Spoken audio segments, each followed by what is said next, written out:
Good morning, everyone. Good morning. All right. Welcome to the Sunday morning word of reason.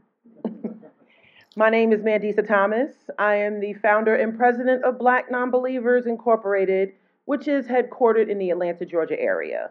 We are a 501c3 organization that offers community and support for Blacks and allies who are atheist, humanist, agnostic, and who are questioning their religious beliefs in favor of leaving.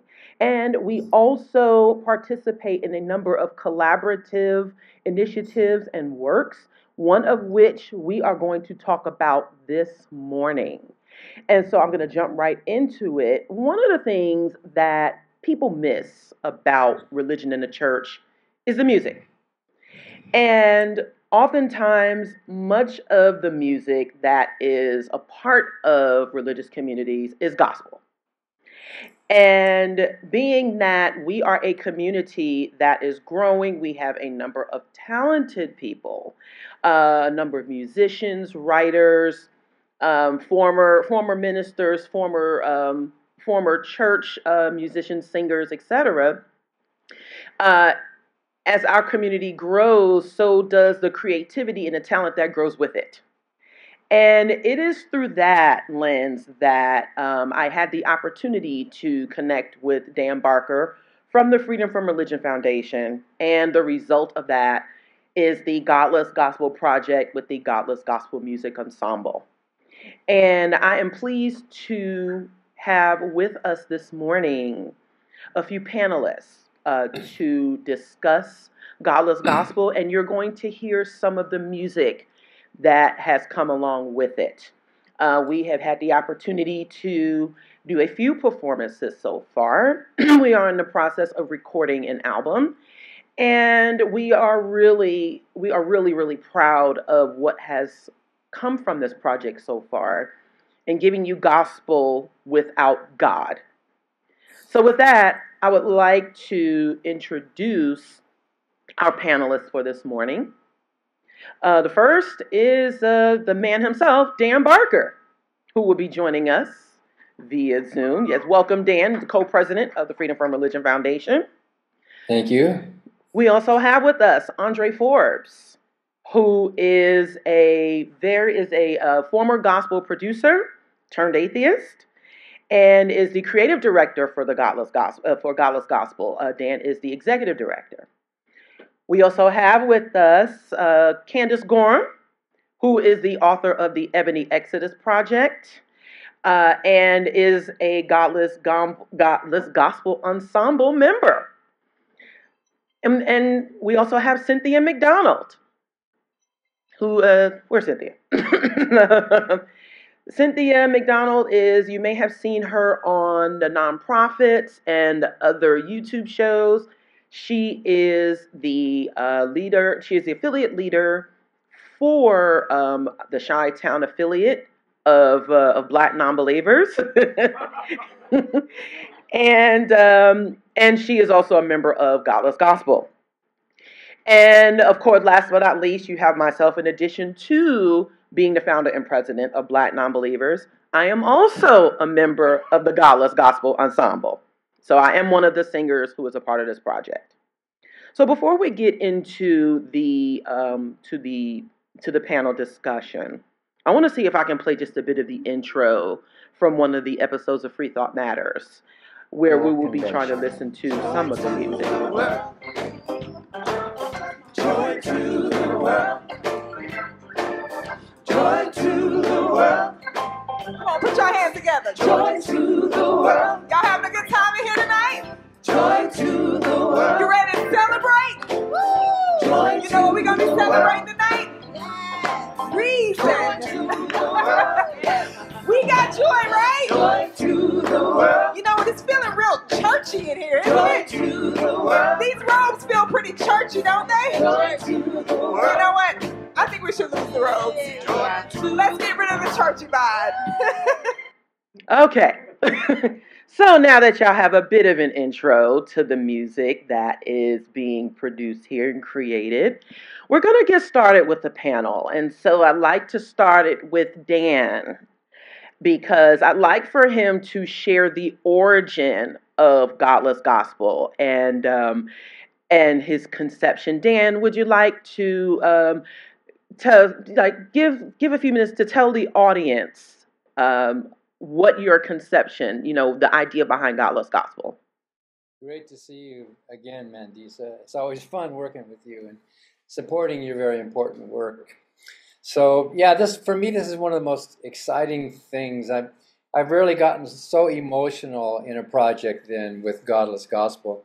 I was raised in the church, and I loved it all. And when I left in the mid-1980s, I didn't miss the sermons, I didn't miss the Bible, I didn't miss all of that, but I did miss the music, as you said earlier.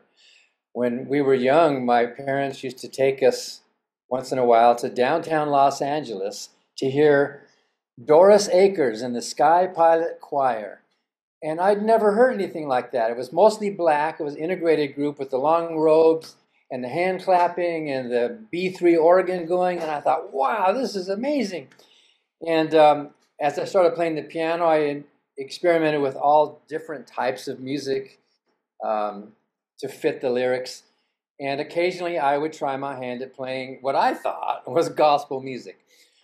Maybe, and I'm just speculating, but maybe part of the reason why I felt that kind of gospel music vibe is that my great-grandmother, who was a Native American Indian, her great-grandmother was an African.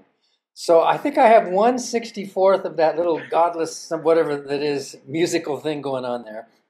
And after I became an atheist in the mid-1980s, I still wanted to do music. And since then, I've written maybe, 40 free thought songs, which are humanist, atheist, agnostics, secular songs, including a couple of songs in a gospel style, because I just love at least what I thought was the gospel style, at least that old kind of a style.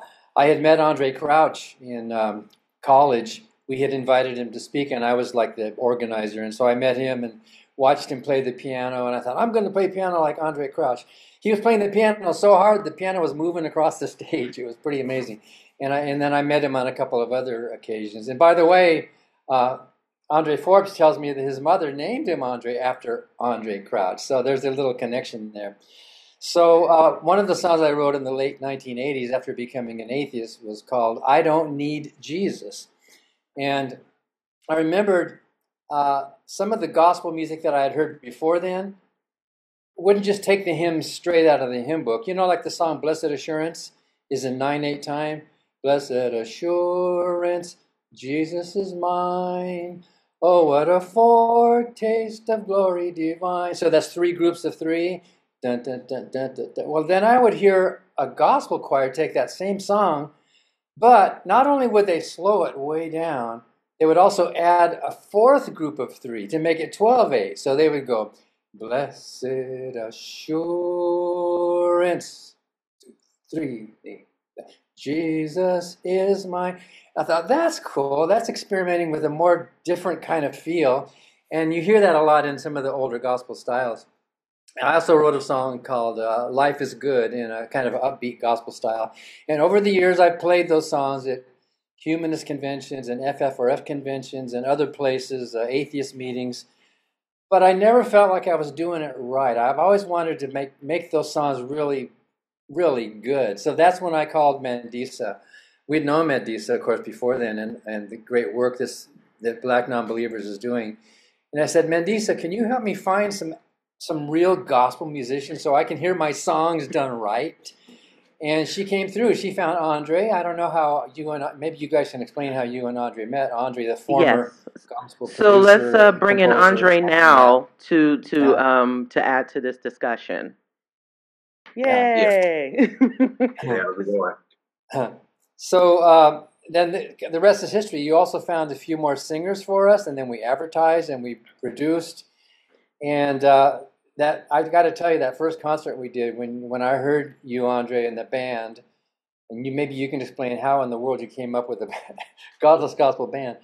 I just got real, almost spiritual. You know what I mean? As an atheist, you can have those feelings. You can still, whoa, you can cry, you can emote. And for the first time, I thought, yeah, now this is right. So that's a very short history of the origin of, and it's produced by the Freedom from Religion Foundation. Mm-hmm. Yeah. So Andre, if you could expound upon your connection to Dan with the Godless Gospel Project. Yeah. Well, you pretty much saw my life experience kind of like unfolding on social media. I was very religious, and I had like a good following in the Christian community, but something just wasn't working out for me, and I had to deal with that. And it's kind of hard to deal with that when you're in the public. And I'm not even saying I'm at the level where I was at the level of Kirk Franklin or Yolanda Adams or anybody like that, but I had enough of a following, and I had to deal with this cognitive dissonance where I was just like, something's just not right here, and I don't know if I can keep going forward in this direction if I don't feel the same way. So I think through that process, like I said, I think you were kind of watching me, but I reached out to Mandisa because I didn't know any atheists when I pretty much left the faith. I was kind of like all by myself, and so I had to reach out on the internet. And Mandisa was one of the first people that I reached out to. And I just kind of spoke to her and told her some things about myself, asked questions. And, like me getting to meet an atheist for the first time, she was like the nicest person because, she was listening to me. She wasn't like judgmental or coming at me with any type of preconceived notions or how I might be. And, we just started talking, and I was like very thankful that she kind of just gave me someone to speak to about all this, because I never thought I'd be in this situation where I just was going to be completely leaving what I was raised to believe. So through that, years later, of course, Mandisa was telling me about a project that Dan had spoke to her about, and she told me, and I'm like, yeah, it sounds like a great fit because I grew up playing music my whole life in church. So it's kind of like I have a PhD in gospel music, but now I don't have any place to use it. So now when Dan brought this up to Mandisa and she brought it to me, I'm like, yeah, this is aligning. This works. So I went ahead and, joined the team, and we got some great singers and great musicians. I think this is the beginning of something that could be really awesome. And I will say that it's a niche thing for people that might be non-believers that are coming out of it. Some that were maybe never in it might enjoy it as well, but I think it's kind of us telling stories from our perspective as non-believers, just in the style of gospel music, because a lot of times people see gospel and gospel music put together, but they don't really separate it. Like, to me, gospel music is just another style, just like jazz, just like blues, just like R&B. It's just another style. It's just when you put lyrics on top of it, that's kind of been the defining thing for it. But I don't think people really separated that for a good little while. So it just worked out for me. I've got stories that I can tell about my experience coming from out of Christianity to just being an atheist. And it's like, I think people need to hear those stories. And even though they might be similar, there's always something unique about your story that somebody else might, they might resonate with what you're saying. And I just think it's an awesome thing. So I'm really happy that you, Mandisa, and Dan, asked me to be a part of this. It's awesome, and I'm looking forward to the things that we're going to do in the future too. Yes, and before we get to playing one of the songs, you and Dan actually worked on rearranging some of his previous songs that he had played before, like "Life Is Good," and doing more of the arrangement for things that he wrote. Can y'all talk just a bit about that for a minute? How that came about? Well, Andre also wrote some of the songs himself. Yes. Yeah. Yeah, but he did a bit of a... Okay, so here we go with all we're going to do. Let's all give thanks. Let's all give thanks. Let's all give thanks. Let's all give thanks where thanks is due. Not to religion, not to a God, but to the people who make the world a better place, for me and you. Give thanks. Let's give thanks. Give thanks. Let's give thanks. Let's all give thanks. Let's all give thanks with thanks is due. Not to religion, oh, not to a God, but to the people who made the world a better place for me and you. When we sit down at the table, let's give thanks to the chef and the farmers and the drivers and the shopkeepers who made the meal possible. And when your plan lands safely, give thanks to the pilots and to the scientists and the engineers and the mechanics and the crew who actually made all of this possible. Give thanks. And when you survive that medical emergency, give thanks to the paramedics, the doctors, the nurses, and the entire medical profession that saved your life. Give thanks. And when the weather is nice, so give thanks to nature. And when the government gets stopped right in its tracks, when it's trying to force somebody else's religion on you, give thanks to the FFRF.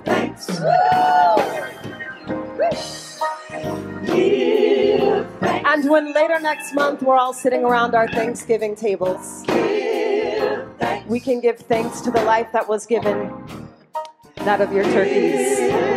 Yes? Let's all give thanks. Let's all give thanks where thanks is due. Oh, not to religion, not to a God, but to the people who make the world a better place for me and you.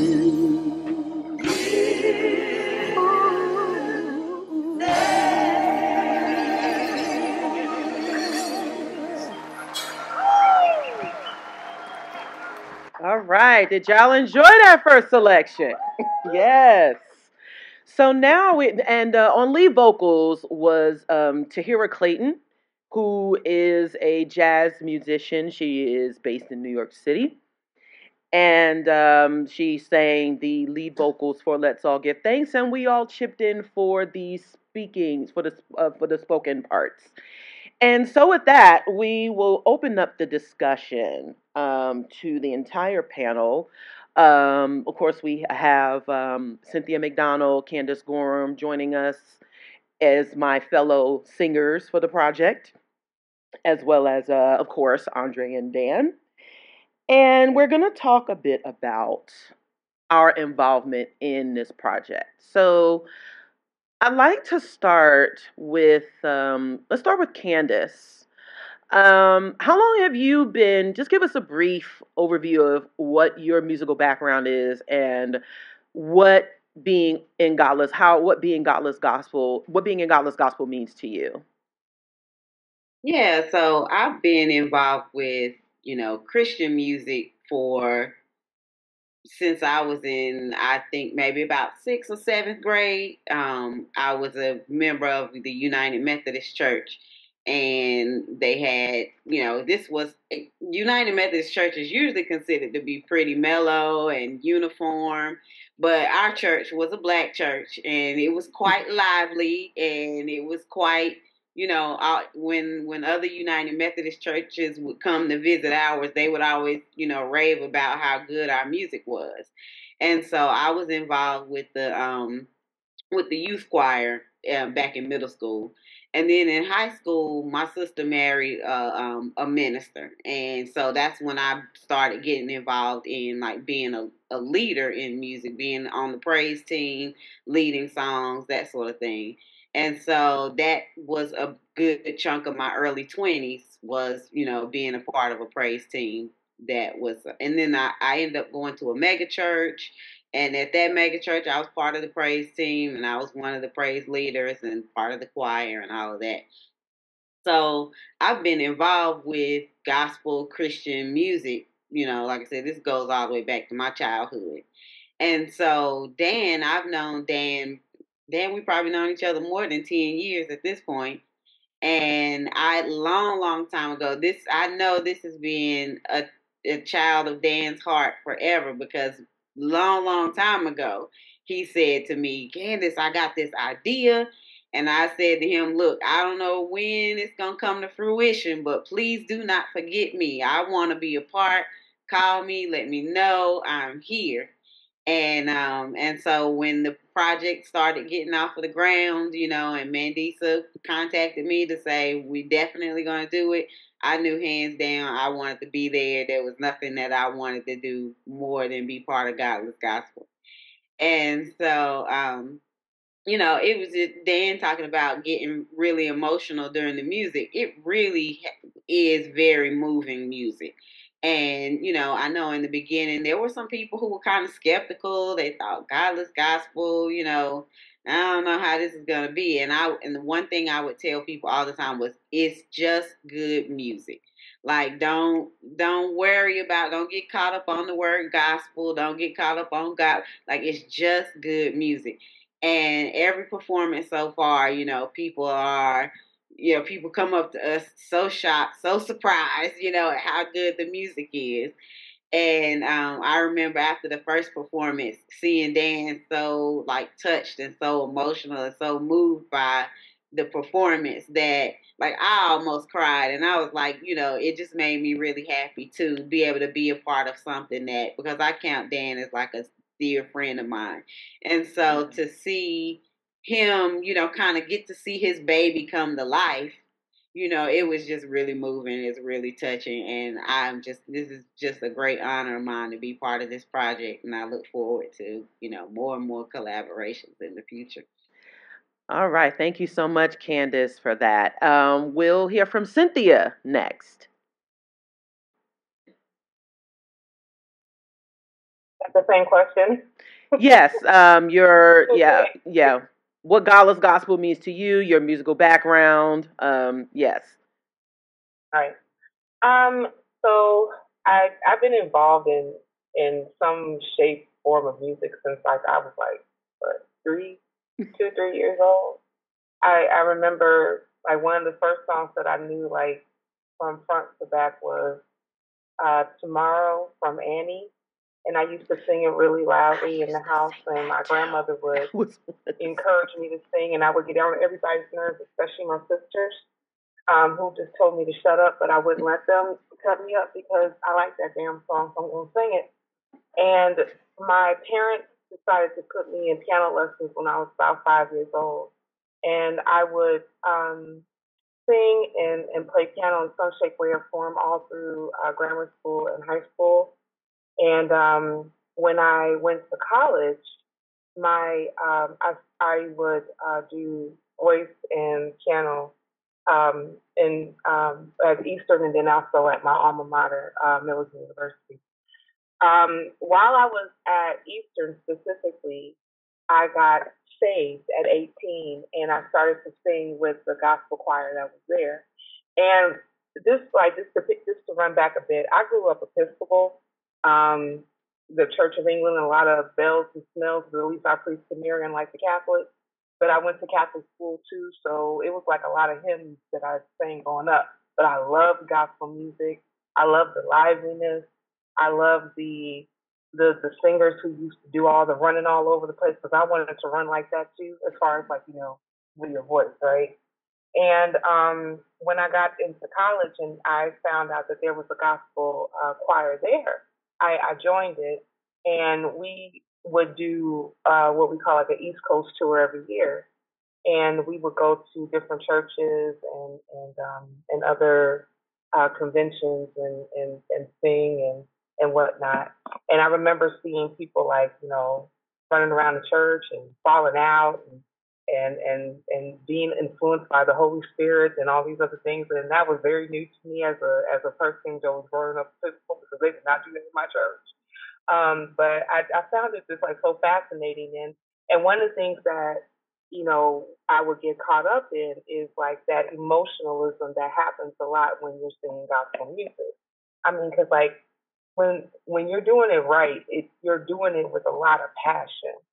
And when I fast forward, coming out of religion, and even like was a person that did praise and worship music like Candance, and I even like got a chance to teach choir. I would teach songs at the churches that I was part of. I taught the children, the teenagers up into the adults. I directed. I loved directing. I was one of those people because like I like to kind of just like be taken away by the music, and so I remember just like dancing all around the church like when I was directing in front of the choir, and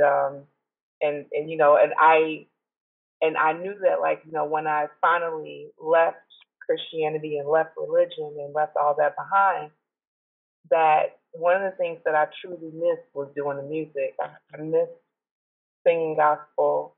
I missed, directing choir. I missed even like, the camaraderie and the community amongst singers and musicians. So I think in 2021, Mandisa asked me to speak at the Women of Color Beyond Belief conference in Chicago, and that's when you introduced me to Dan, and told me about the Godless Gospel project, and said, "Hey, you should audition."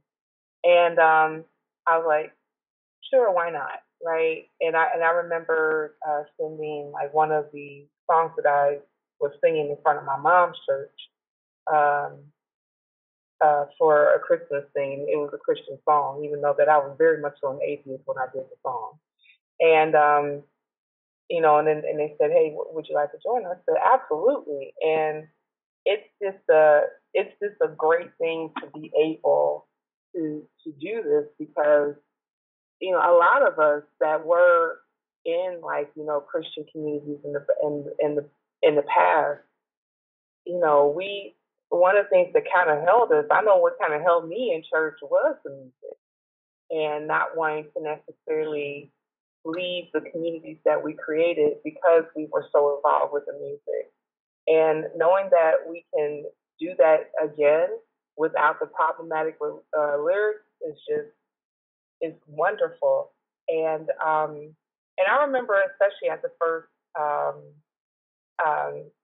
performance that we did at the conference, the Freedom from Religion conference in San Antonio, I remember feeling very emotional and and wrapped in euphoria. And I think and one of the reasons was because a lot of people that were around me were doing the same thing. And God sounded so good.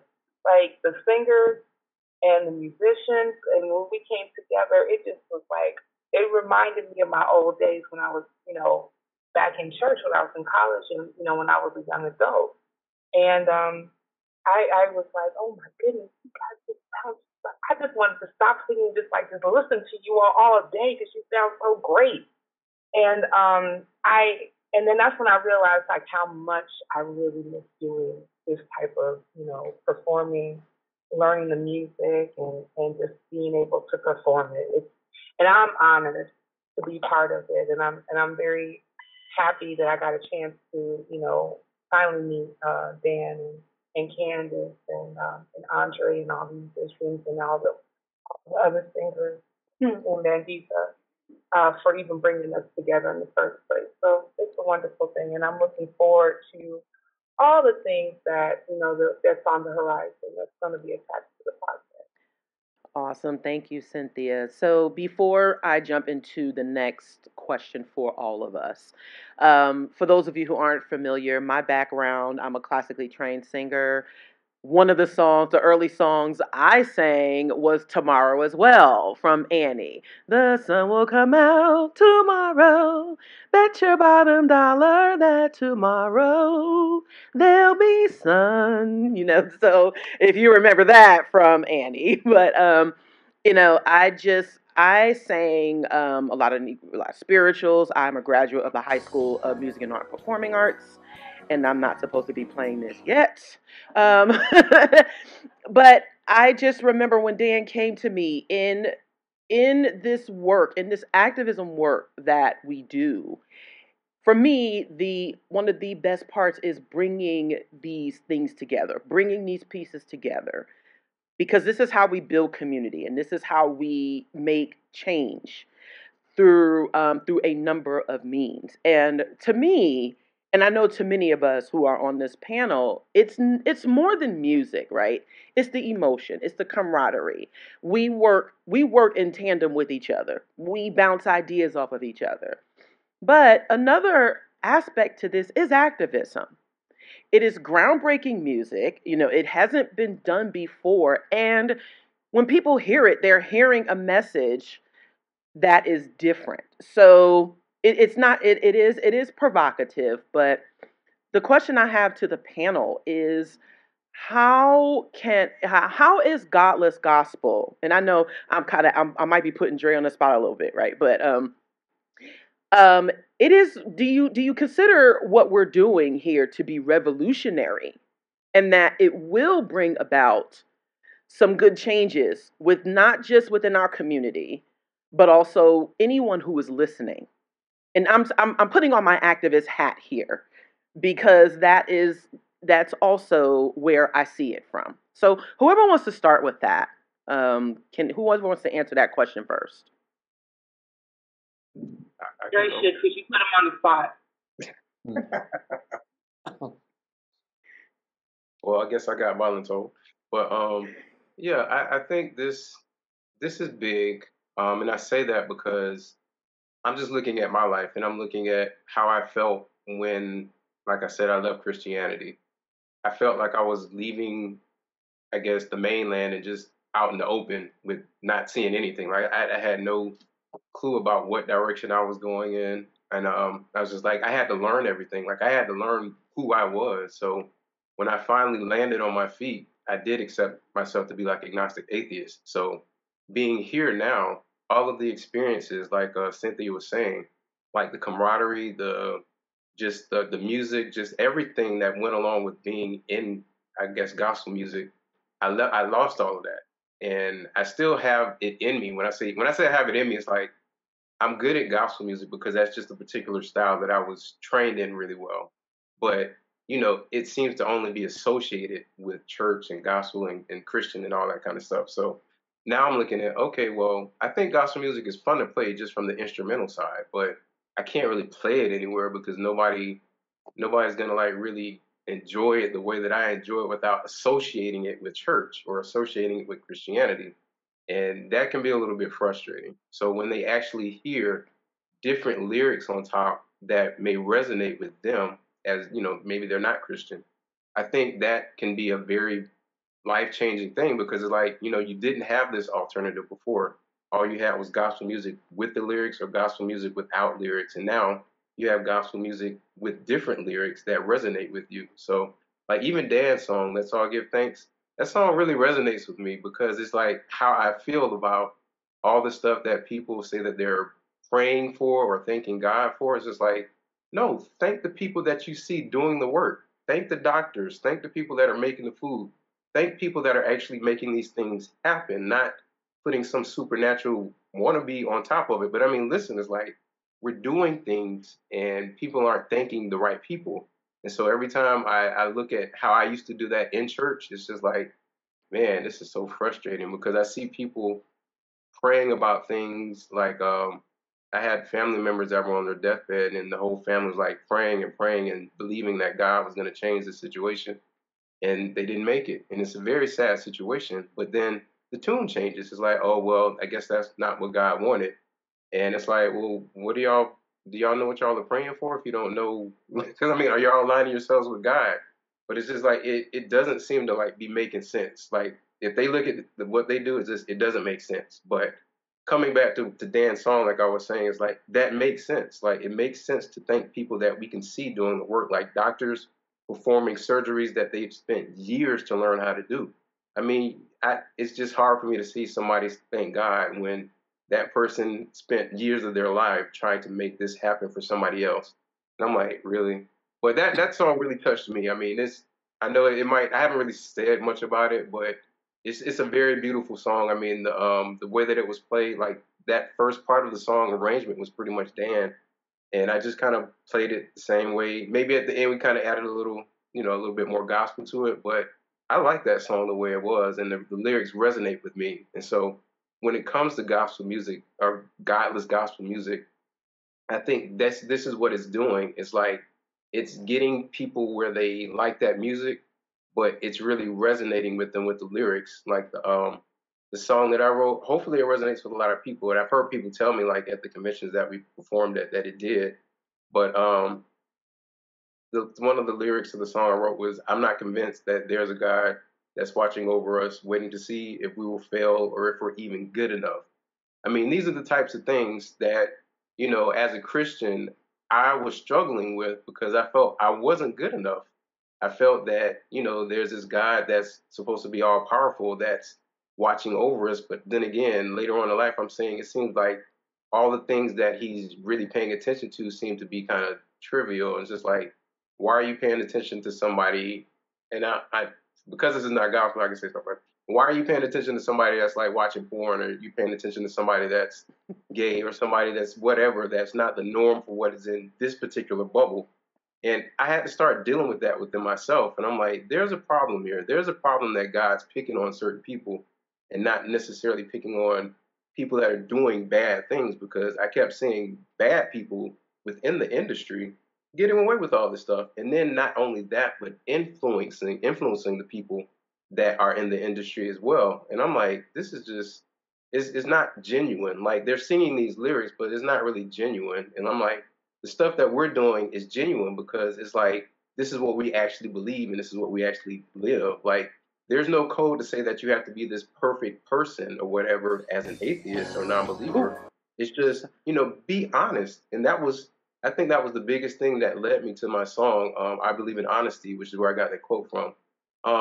I didn't have a space to be honest within my church that I was raised in. Like when I started having these feelings, there was absolutely nobody that I could talk to because it was always going to be, yeah, we're going to pray for you, but you know that God is the answer.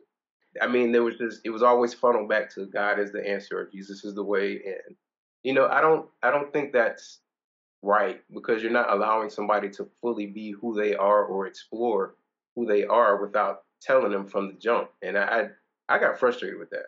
But now these lyrics with this style of music that I grew up in, I think it's a great combination that can revolutionize a lot of things, because there are a lot of people that are still in the belief system that I meet all the time that are scared to really say anything.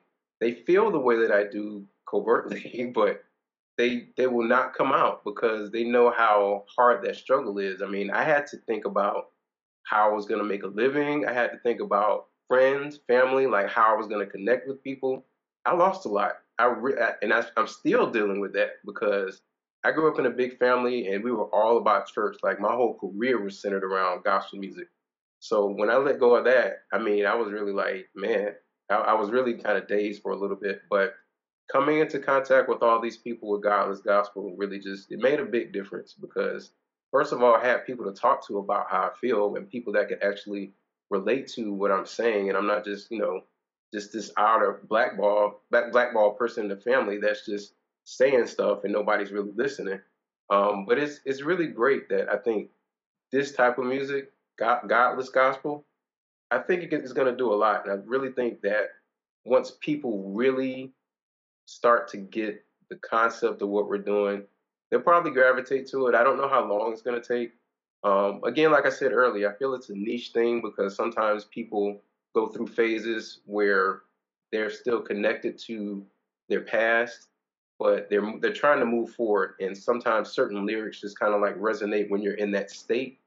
And even for me, like those songs, they resonated with me when I was in that state because I was transitioning. And even now, they still hit my heart kind of hard because it's like this is who I am. Like even right now, me being I say it's been about 10 years, 10, 11 years now since I've been like, I guess, openly atheist.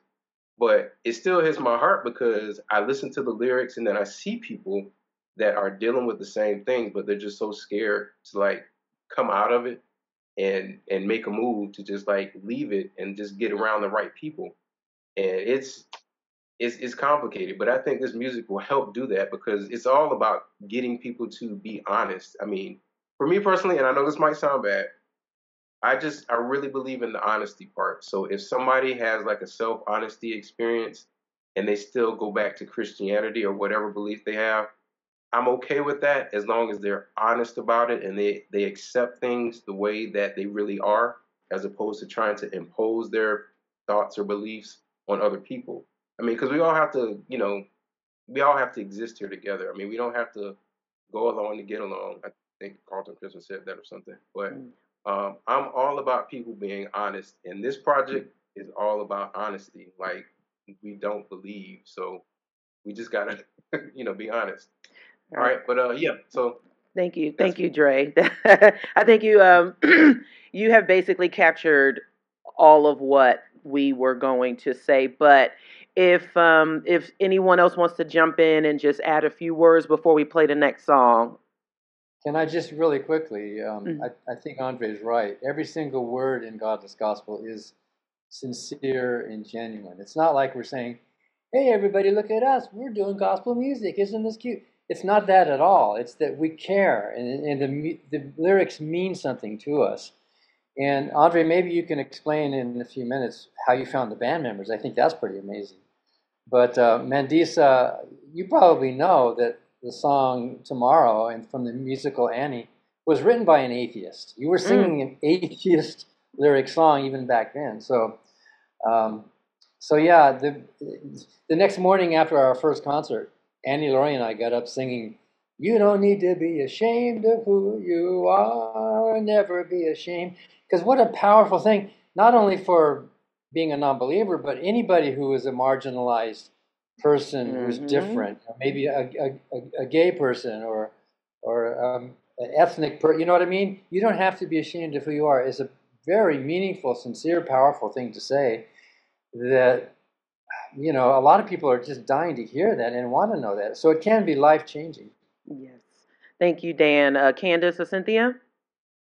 And Cynthia. No, y'all did it. I was just going to add that, I think one of your original questions was, is this revolutionary? And I do feel like it is revolutionary because so many people, have come to me and talked to me about missing gospel music. That's something that they feel like it was, music just is a soul stirring kind of thing, right? And so many people have told me over the years that if they could get back one thing, it would be music. And I remember years ago, I was in the car and I'm just scanning through the stations and I came across a Yolanda Adams song and I was like, oh, this is my girl. I'm singing the song. I'm all into it.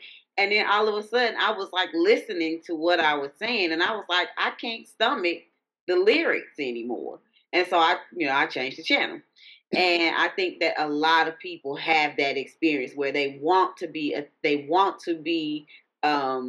connected to a sound. They want to be connected to a style of music, but they can't stomach the lyrics. And so like Dan and like Andre is saying, these are real, honest, true, just good words and good, things, ideas to live by. And so I think that that's what makes this revolutionary is that it really will speak to a lot of people who have left religion, but music is still a big, important part of their life. Perfect. And with that, we are actually going to listen to Never Be Ashamed now. And this is Andre's song. We have so much fun performing it as well. So we're going to listen to Never Be Ashamed now.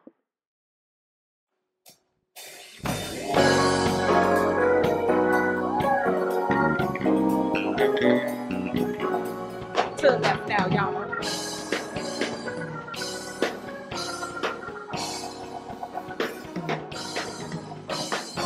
Hey, it's okay. You don't have to feel you're alone in this world anymore. There are more that feel the way you do. Hey, it's okay. You don't have to feel you're alone in this world anymore. There are more that feel the way you do. Don't be afraid. Don't be afraid to question your faith. Honesty is the way. You don't have to be ashamed of who you are. Never be ashamed. You don't have to be not believing in a God. It's not brand new. Never be ashamed. You don't have to be ashamed of who you are. Never be ashamed. Do you feel like standing up? Sing it. Come on. Show everybody. No, you're not crazy to be questioning things you were taught to believe as the truth. Where's the proof? Keep looking for answers. Don't be afraid to question your faith. Honesty is the way. You don't have to be ashamed of who you are. Never be ashamed. No, no. Not believing in a God is not brand new. Never be ashamed. You don't have to be ashamed of who you are. Never be ashamed. Not believing in a God is not brand new. Never be ashamed. Somebody say, never, never, never, never ashamed. Never, never, never ashamed. Never, never ashamed. You don't have to be ashamed of who you are. Never be ashamed. You don't have to be ashamed of who you are. Never be ashamed. Not believing in a God is not brand new. Never be ashamed. You don't have to be ashamed of who you are. Never be ashamed. Not believing in a God is not brand new. Never be ashamed. You don't have to be ashamed.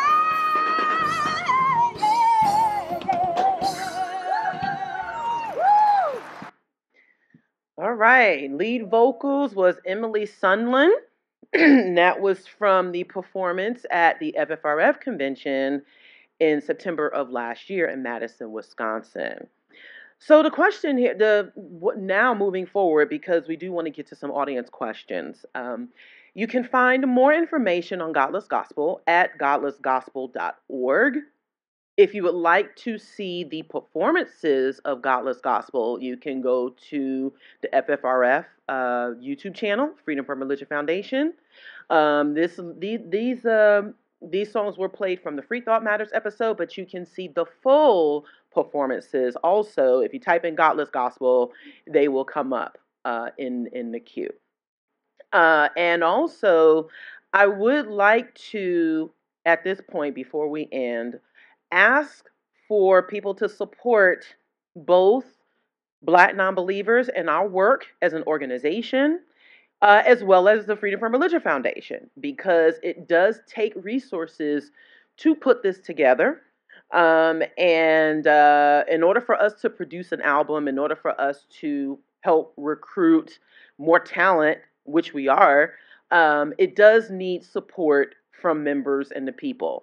And if you are a singer, particularly if you are a tenor and if you can sing tenor parts, we are still looking for singers. So you can go to the Godless Gospel website and submit an audition. You can submit an audio audition.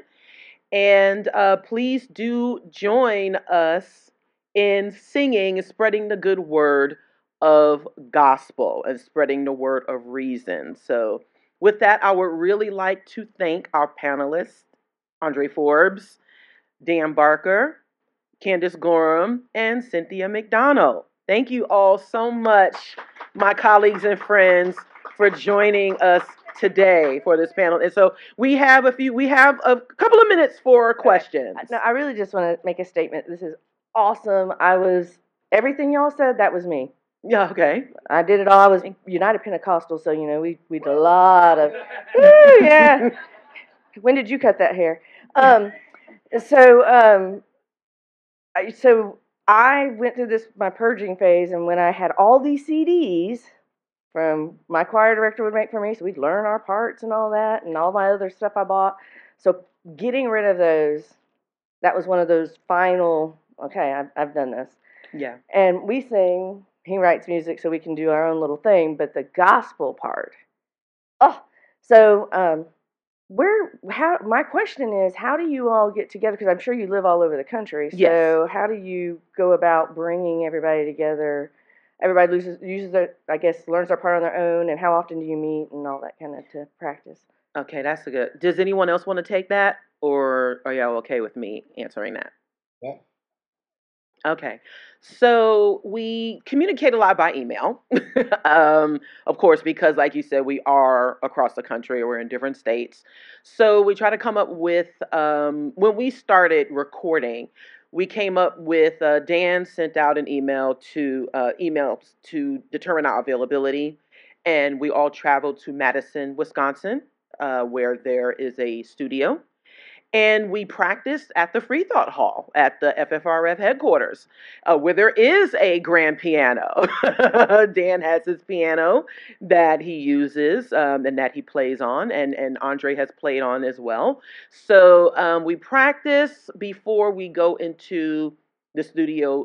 Before we went into the studio to record, and also we practice at the Free Thought Hall before performances. At the debut performance in San Antonio, we basically we performed at the hotel. We had like at least a day or two before, and then we also practiced on our own. We have musical tracks, and Andre sent the lyrics, and so we practiced. What we're working on doing is doing more like virtual practices, so that we can continue to improve our sound. Because as with any musical project, of course, it can always improve. So it's a combination of definitely determining availability and determining and finding out when we can practice in person in Madison and record. But we are going to be moving into doing more virtual rehearsals and trying to fine tune our work. So thank you for that question. Yes. Hey, I just wanted to let you guys know that I'm one of those kids that grew up in a mixed family, quasi-religious. My mother's side of the family, not religious at all, and my father's side of the family, very religious. My mother's white. My father and uncle married black ladies, so I have dozens of cousins, uncles, aunts, mothers, stepmothers, stepsisters. So I love gospel music, but when I was listening to gospel music, when I was young, I loved listening to gospel music, but I wasn't religious. Right. So I listened to gospel music, and I actually became religious because of gospel music, which was kind of a weird transition, and an unfortunate transition, because then it led me to a very long, weird, session in life Mm-hmm. and then I became an atheist again.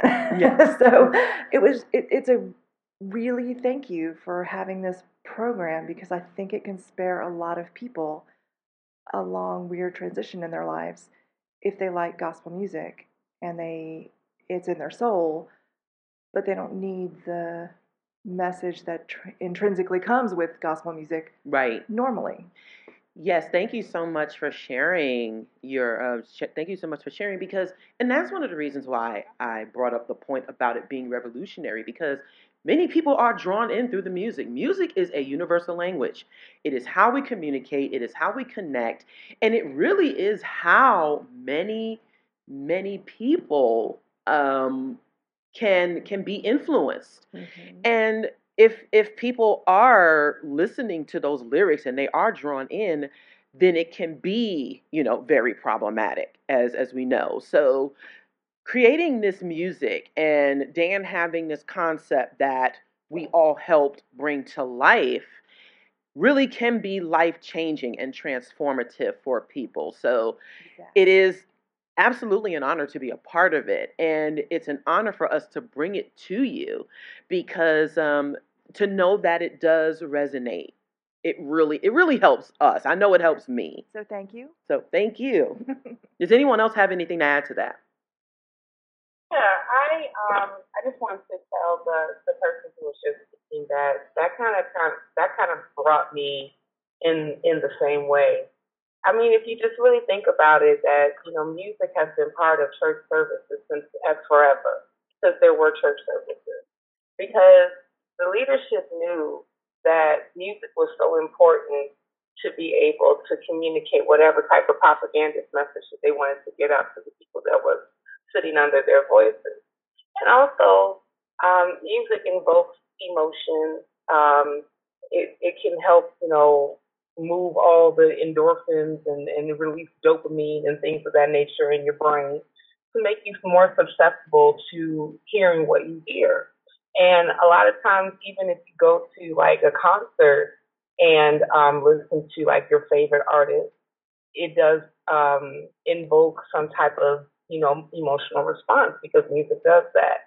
And I can definitely resonate with you, because even though my family per se was not so religious, they were just mainline Protestant per se. Like my mom was an Episcopal, my father was Roman Catholic, and I went to one.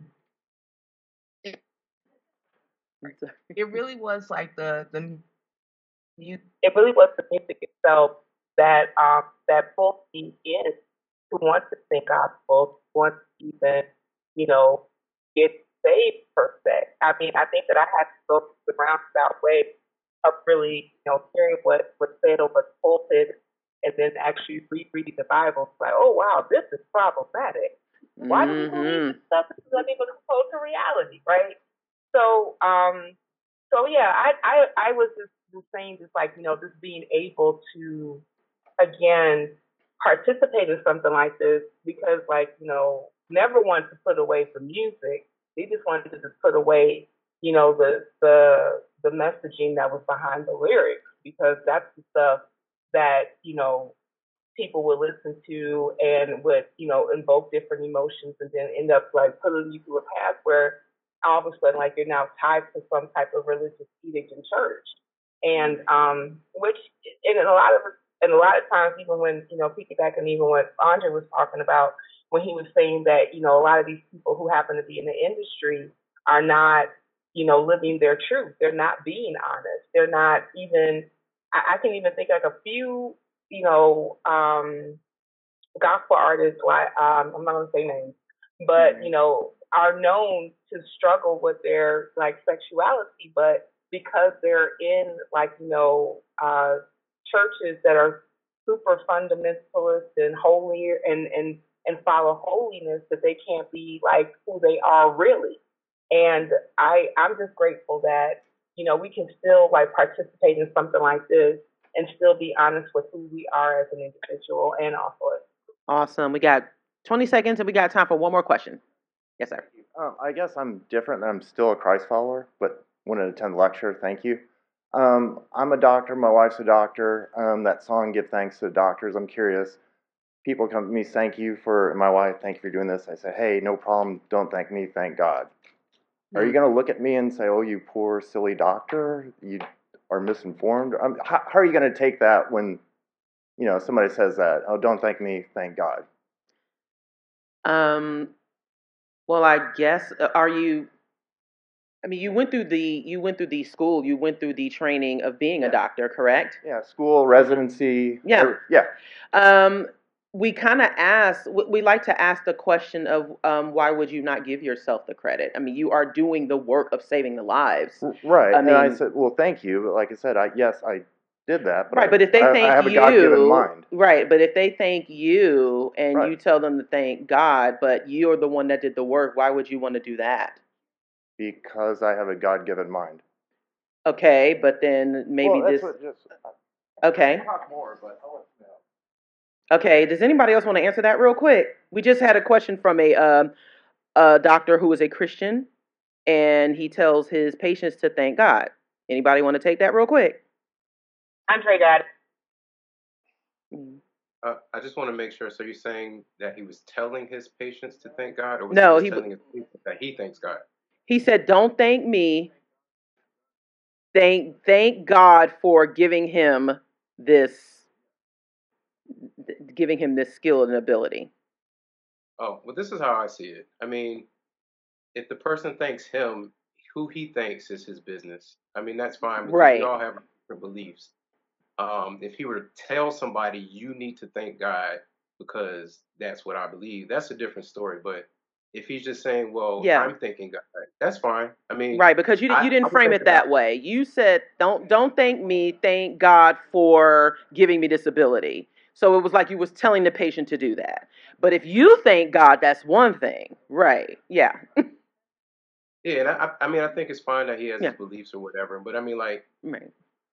Yeah, as long as you're not really trying to force them to think. It's whatever you believe. But if I were in that situation, I would say thank you to the doctor, that the person that actually performed the actual act. If he told me to say, well, thank God, I'm like, well, I thank you.